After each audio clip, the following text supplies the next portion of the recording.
be like 3 people who watch it. I don't give a shit. All right, Noah Baumbach's new film is out. What's it called? White Noise. White Noise, not the Michael Keaton one. That's a different film.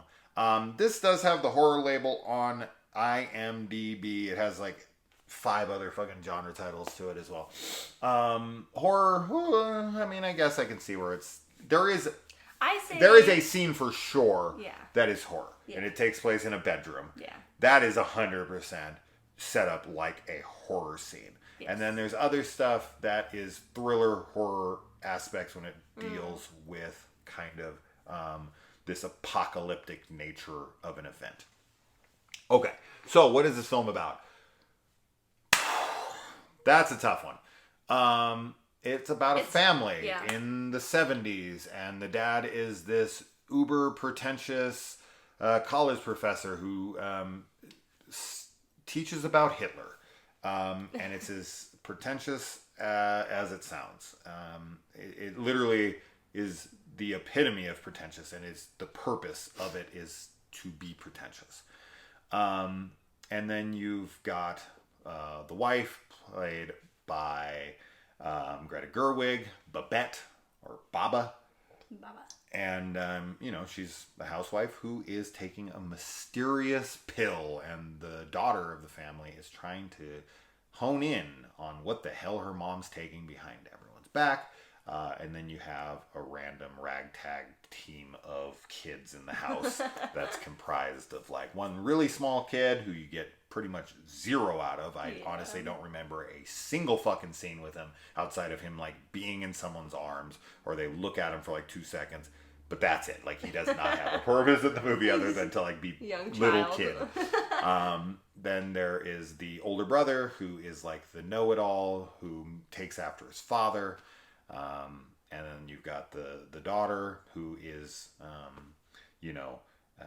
investigating the mom and is going through that kind of snarky teen phase where, she's talking back and thinks she knows it all. The brother actually knows it all. The sister thinks she knows it all.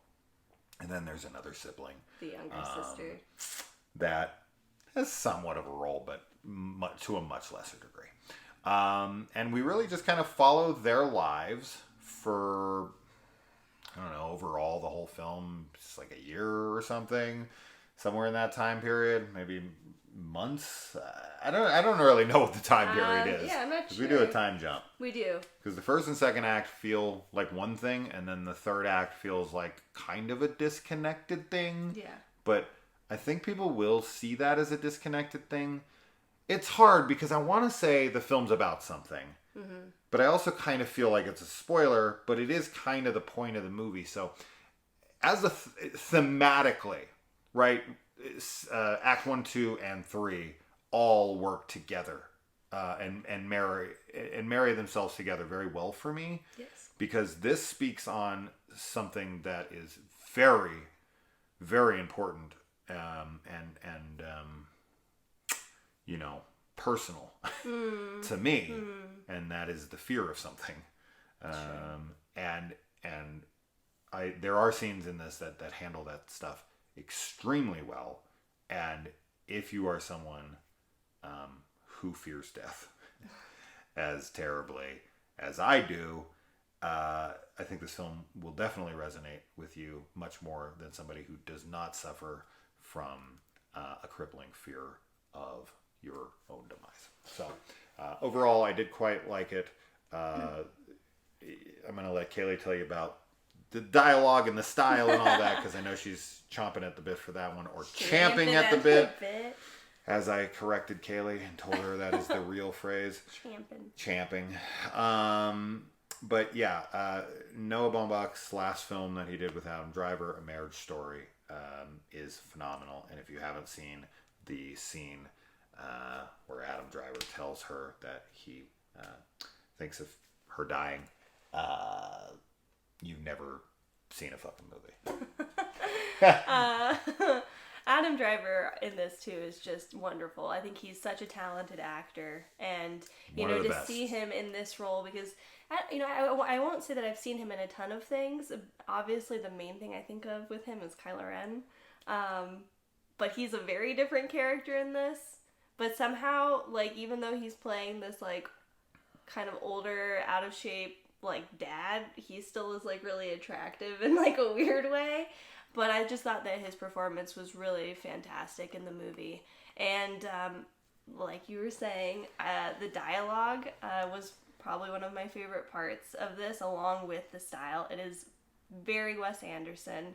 It's super stylized. People are talking, like they speak so eloquently and intellectually, and like even the kids are speaking this way. And I get that their parents are intellectuals who are raising intelligent kids, but it is very, very theatrical and over the top with how they speak. But I really enjoyed it. I just thought that it fit very well with the theme, and especially with such a heavy topic or subject matter, like the way that they're speaking, I feel like that is kind of how you have to talk about death, is sort of like in a circular way, in poetic terms, to try and get to this like place where you can understand it.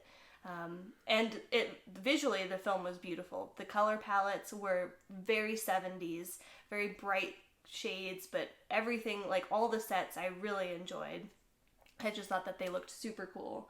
And then just the directing too, I really liked. I feel like the directing was really awesome. It had some kind of 70s style, like there were some zoom in shots that felt very dated, but the film doesn't have a grain or anything like that. It just kind of had the 70s style, and I don't know, I really loved all that. So, but there was a scene like fairly early on in the movie that did actually trigger like a mild anxiety attack in me, also because of like personal things. But despite that, I think that the film was very poignant. Sure, I do want to say that I think this film is for a very specific crowd. People who are into that, like, witty, indie, stylized, slightly pretentious, it has a lot to say without saying much. And that, I think, can be frustrating for people.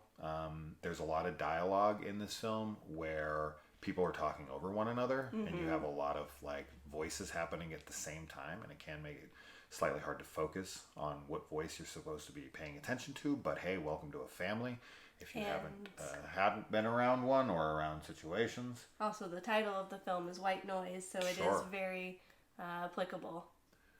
And I mean, of course, I think this is that kind of film where you're going to fill in the symbolisms, the metaphors, and whatnot. Now, this is based on a novel that I have not read, so I don't know how it follows it or it does not.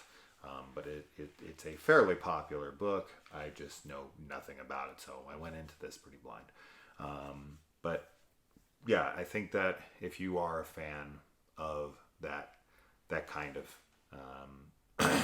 dialogue and kind of quirky characters, and a film that doesn't really have much of a through line, where we're like trying to get somewhere, and that there's some kind of like MacGuffin or destiny, right? Like there isn't that in the film, and the film kind of just ends on a musical number. Super cute. During the credits.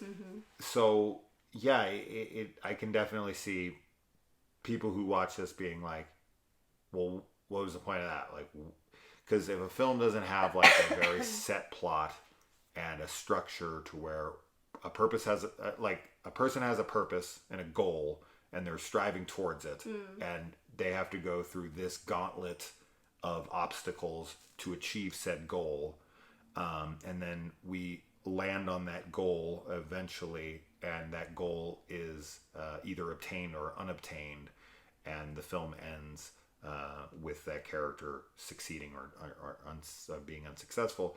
That's not how this film is structured at all. Yeah. This film is just about living life, right? And exploring a time and a place and a moment with a group of characters. And I know that can be very off-putting because I know a lot of people walk away from films like this, like, what was the point? Nothing happened, that kind of stuff. So you really have to buy in to the family dynamic. You have to care about Adam Driver's character. You have to care about what's happening within the family. You have to care about the characters because the characters are the film. Yes. Right? Yeah. There isn't really a plot per se. It is a character study. It is you are following characters in a time and a place. And I mean, I don't want it to seem like the film is completely directionless. It isn't. It is moving towards something. It does have something to say, and that is up to you to decide what you think that meaning is, which is what makes the film special, because, you know, you can watch this movie and get something from it, and I can watch this movie and get something completely different from it. And I think that is the telltale sign of good filmmaking. So it is a very competent film, a great filmmaker behind it, obviously, and it shows. Not my favorite thing he's done, but a very good entry into his filmography. And, you know, I can't wait to see what him and Greta do next with the Barbie movie. I know a lot of people on here will like shudder to even hear that title, but we're so excited. Fuck off.